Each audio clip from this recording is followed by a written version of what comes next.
Now we'll talk a little bit about points of sail. I'll use the Baha'i as our example of where the wind is coming from.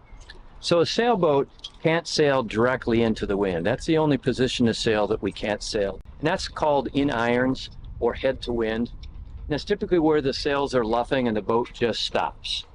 And that's because the sail needs lift and it needs wind passing over the sail at an angle to create that lift. So I can't head toward the Baha'i, so I have to sail off the wind, right, at various angles.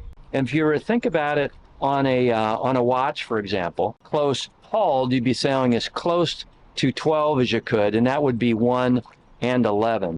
That means our sails are hauled in as tightly as they can, and we sail as close to the Baha'i as we can, right? And that's typically where we're going to get more waves and a lot more heel at that point as well.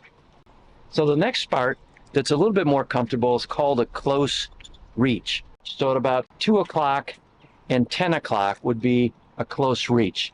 A beam reach, so beam is the widest part of the boat, think of for hips, that would be a beam reach. And that would be at about 3 and 9 would be a beam reach. Now, as we turn away from the wind as the boat's positioned now, we would be at a broad reach. Broad reach is coming over our broad side, or basically the stern quarter. It's running across and behind us at that point. So that's called a broad reach. Now, if the boat rotated directly downwind, that is sailing basically with the wind astern of us, or we would be running. Now, if we were to rotate the boat again, we would go back to a broad reach, a beam reach, a close haul, and head the wind.